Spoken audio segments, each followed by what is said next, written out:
Setahun setelah pembunuhan sadis dan menghilangnya seorang wanita di sebuah apartemen, seorang pria mencoba berusaha mengungkap kebenarannya dan ingin membalaskan dendam akan tragedi pembantaian keluarganya di masa silam. Apakah akan terungkap atau justru kembali terulang? Assalamualaikum sob. Alhamdulillah, Mimin udah seneng banget kalian ngeklik video ini. Mimin doakan agar kalian selalu diberi kesehatan, keluar rezeki, bahagia, dan tentunya bisa mampir ke sini lagi sob. Amin, hey, amin, hey, amin, hey, amin. Di sebuah apartemen kita diperlihatkan oleh dua orang sahabat, si cantik Zo dan si seksi Jenna. Kelihatan Jenna yang lagi sibuk siap-siap mau ketemuan sama teman-temannya malam ini. Sedangkan Zo, dia lagi nunggu kekasih lamanya yang katanya mau datang kemari.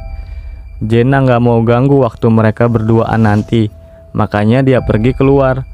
Ini baru yang namanya sahabat, bisa ngertiin kondisi temennya. Baru keluar apartemen, perasaan kayak ada yang ngintip di parkiran. Tapi Jenna nggak mau ambil pusing, berangkat aja dah. Sambil nunggu cowoknya dateng, Zo lagi persiapan nih, dandan yang cakep, terus pakai baju yang seksi, biar nanti tambah greget dilihatnya.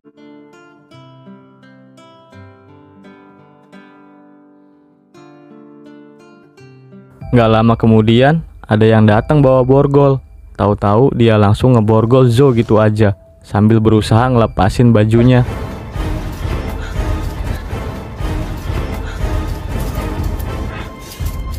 Zo yang kaget bukan main, mau nggak mau harus terima nasib.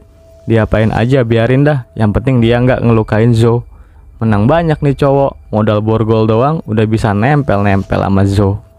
Lagi asik nempel-nempel gini, terlihat seseorang yang lagi berdiri di luar kamarnya sembari memegangi kampak. Ngeri kali sob. Baru 5 menit, cowoknya udah lemes, payah deh. Dan di sini Mimin baru tahu kalau dia ternyata pacarnya Zo yang namanya Rick. Kirain siapa nih orang, datang-datang langsung nempel-nempel aja. Zo yang lagi aus, dia nawarin Rick buat minum, sekalian ngobat sob. Pas lagi di dapur ngambilin air minum, Zo nggak ngeh kalau di situ dia udah diintilin sama orang aneh.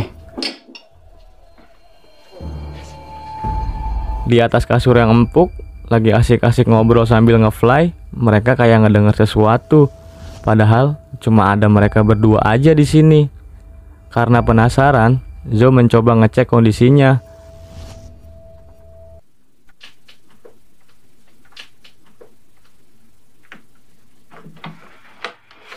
Aduh, Rick iseng aja dia, sambil ketawain Zo, dan juga bilang nggak ada apa-apa kan. Belum sempet mingkem si Rick, tahu-taunya Zo yang ngerasa shock berat, cuma bisa nontonin Rick dibantai sama si kopet.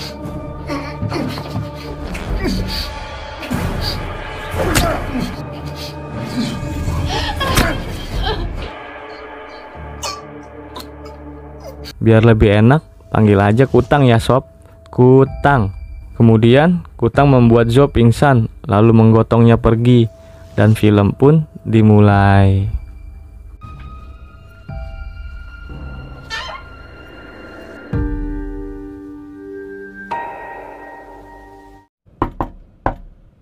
Satu tahun kemudian, ada cowok bernama Owen yang baru mau ngekos di daerah sini.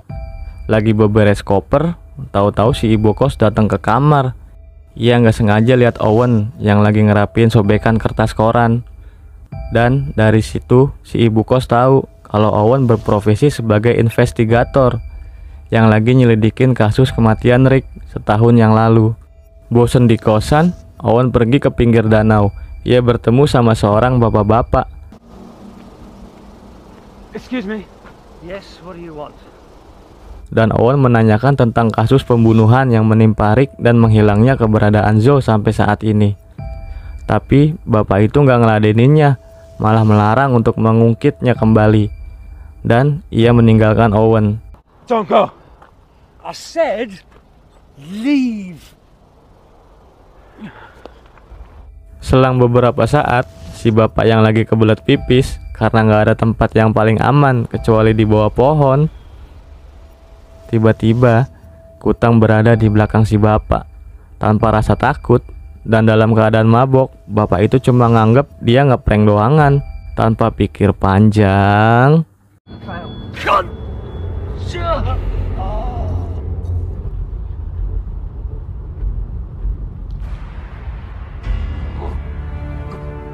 nggak ada tega-teganya si Kutang ngulitin muka bapak itu. Mungkin buat bahan bikin kerupuk kulit kali ya sob.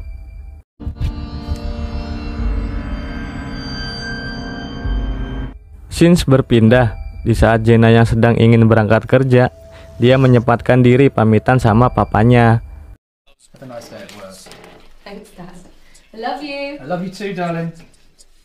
Di jalan, ia bertemu Ami, teman sepekerjaannya.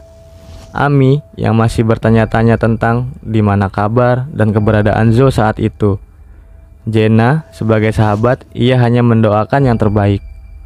Sesampainya di kafe tempat mereka bekerja, datanglah teman lama mereka berdua, Ivy dan pacarnya, Pete. Ivy bermaksud mengundang mereka untuk datang ke party besok malam di rumahnya.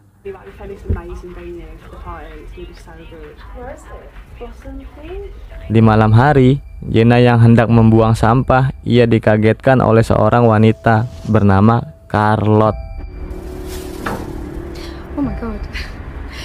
Sorry. Jenna ngerasa baru pertama kali ngelihat Charlotte, tapi di situ Charlotte bilang kalau dia itu teman baiknya Zo juga, dan penasaran sama Jenna karena Jenna adalah orang terakhir yang bersama Zo sebelum Zo menghilang. Tapi Jenna nggak mau ngebahasnya. Di dalam, Ami tampak melayani Owen yang sedang belanja di tokonya. Owen sempat curi-curi pandang sama Jenna nih, sampai-sampai Jenna salting sedikit. Di pagi harinya, Jenna yang lagi enak-enak jogging, Jenna ketemu Charlotte lagi. Dan seperti tadi malam, Charlotte kembali menanyakannya kronologi pembunuhan Rick dan hilangnya kabar Zo. Percuma juga, Jenna nggak mau ngebahasnya dan memperingatkan Charlotte agar jangan terus-menerus menerornya seperti ini. What happens to Zoe, Jenna? I don't know. Jenna yang kembali jogging, ia dikagetkan oleh seorang pria.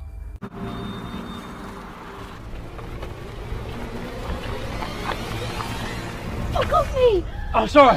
Di sini, Owen memperkenalkan diri dan dengan maksud apa ia mencari Jenna. Duduk dulu biar agak enakan ngobrolnya.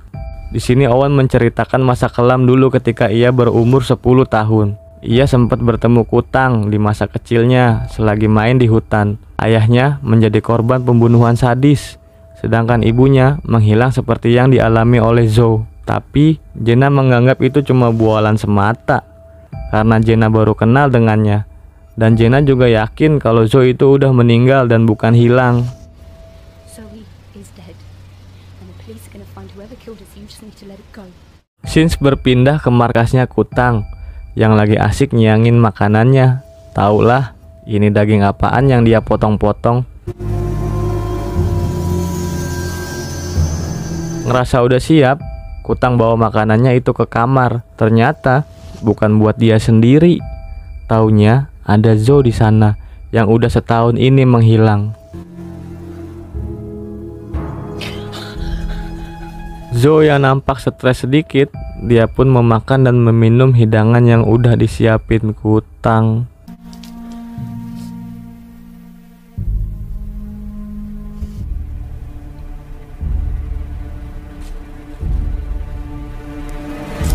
Karena kebawa efek makanan dan minumannya, Zo mengenang masa lalunya, di mana Rick adalah cowok yang sudah cukup lama menjadi pacarnya.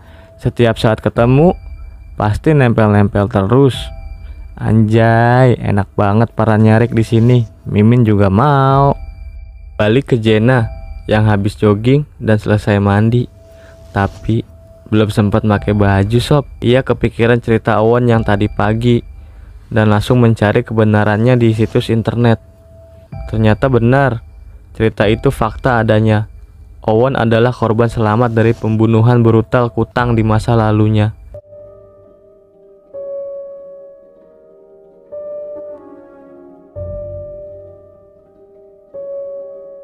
Jenna kembali berangkat kerja dan di jalan ia lagi-lagi diteror Charlotte. Charlotte menyudutkan Jenna sebagai pelakunya. Constantly feel guilty because you feel like somehow you could have prevented it. So fuck you, Charlotte. Fuck you. Sesampainya di toko, Amy sebagai rekan kerjanya gak tega ngelihat Jenna bersedih dan bermaksud mengajak Jenna pergi menghadiri partinya Ivy nanti malam sepulang kerja untuk menghilangkan kesedihannya. I think I will go to that party. Are you sure? Scenes berpindah, udah larut malam sob. Papa Jenna yang mencemaskan anaknya belum kunjung pulang. Ia merasa was-was di rumah menunggu kepulangan putri tercintanya. Terdengar suara, Papa berprasangka itu mungkin Jenna udah pulang dan segera mengeceknya. Tapi terlihat foto Jenna yang jatuh di lantai. Papa pun mengambilnya. Namun baru berdiri sebentar, Papa berusaha melawan, tapi apalah daya, faktor umur dan kutang juga terlalu kuat baginya, sehingga Papa tewas di tangannya.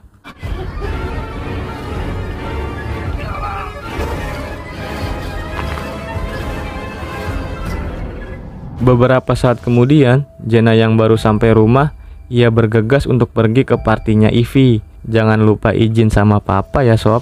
Melihat Papa yang sudah tidur, Jenna pun hanya berpamitan di depan pintu kamar. We're going to a party. Dad, I'm just going out with Amy, okay?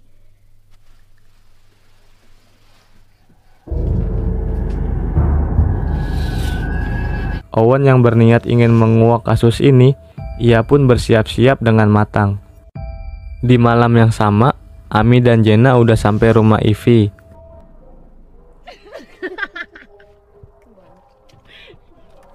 Berpindah ke kamar di mana Zoe disekap. Kutang yang habis belanja baju tidur buat Zoe, dia nggak sabaran pengen nyobain Zoe make bajunya. Niatnya sih baik, tapi ujungnya modus.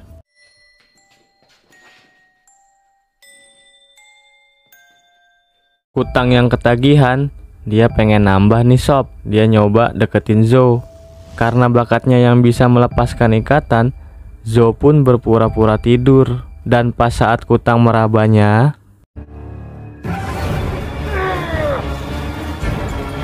rasain lu. Zoe langsung lari sampai ia di dapur dan berhenti sejenak karena penasaran sama bahan makanan dan perabotan si Kutang. Beberapa saat kemudian, aduh Zoe, udah lolos bukannya buru-buru keluar, malah berhenti segala. Jadi ketangkep dah. Kutang yang di dalam kamar memberikan Zoe sebuah fotonya Jenna. Zoe pun berprasangka buruk dan cuma bisa menangisi foto sahabatnya. I hate you! Di tengah party, Ivy sebagai tuan rumahnya, ia merasa ada yang kurang karena cowoknya, Pete, belum kunjung datang. Berhubung ada kesempatan, salah satu jomblo nyoba deketin Ivy nih, terus langsung ngajak ke gudang jerami. Biasalah, nggak bisa lihat yang montok dikit, langsung disikat aja. Baru nyobain sebentar, tiba-tiba si Pete datang. Ngerasa nggak terima, mereka semua jadi adu mulut. Di waktu yang pas kayak gini nih, Kutang tahu-tahu nongol. Mungkin sekalian mau misahin mereka kali ya sob. Ya udahlah, nggak pakai lama, Kutang pun beraksi dengan sadis.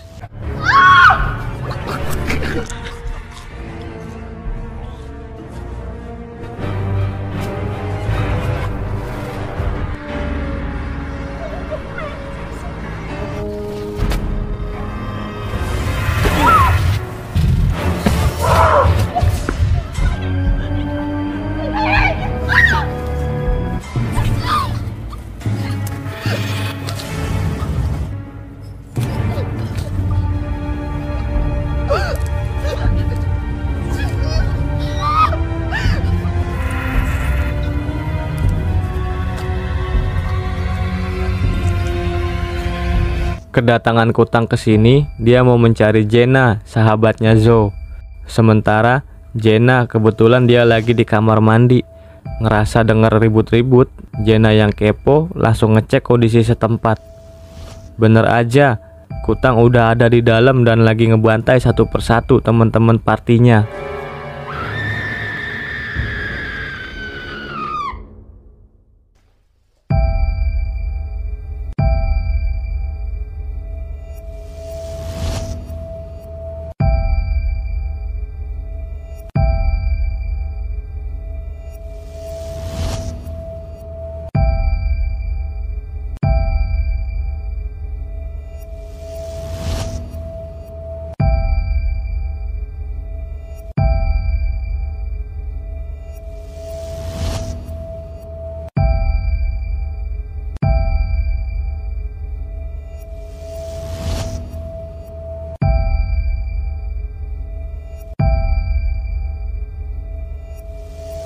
Bersembunyilah Jenna sampai ia terjebak di salah satu kamar. Jenna yang tanpa perlawanan berhadapan dengan Kutang. Tiba-tiba Owen menolongnya.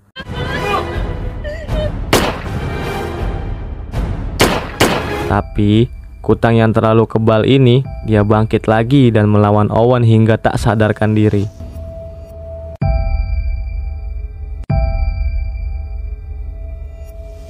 Lalu membawa Jenna pergi. Scenes berpindah. Zoe yang dalam keadaan terikat berhasil kabur dari kamarnya dan mencari jalan keluar dari sini.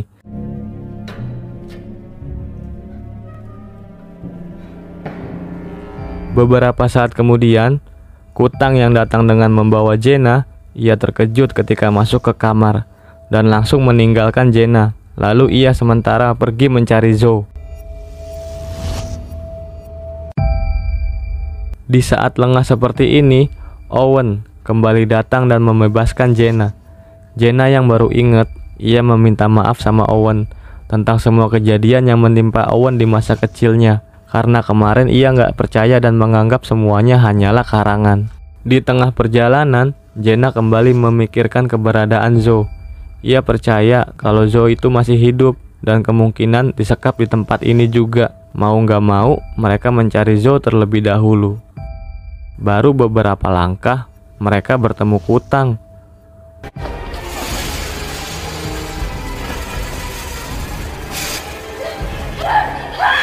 Owen berusaha melawan, tapi naas, ia pun tewas dibuatnya.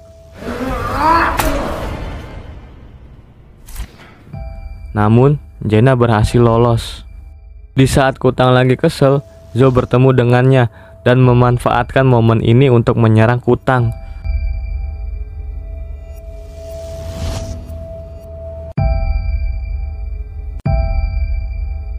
Lalu Zoe kembali bersembunyi.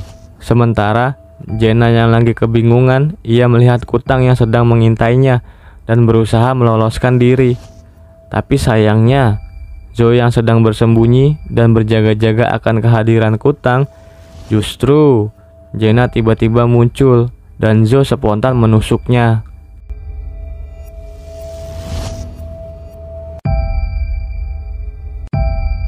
Zoe sama sekali nggak nyangka kalau di sini juga ada sahabatnya.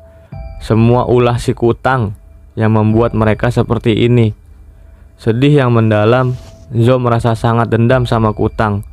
Bukannya ngumpet lagi, tapi Zoe malah semangat mencari Kutang. Sampai akhirnya tibalah momen pembalasan.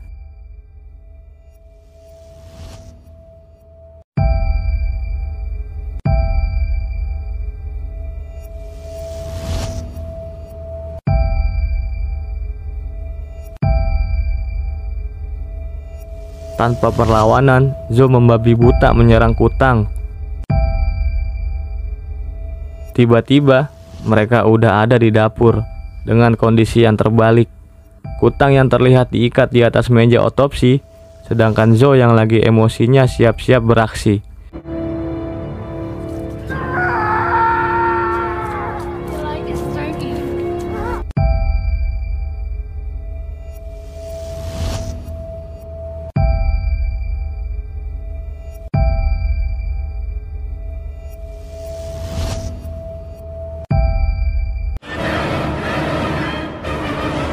Selesai sob.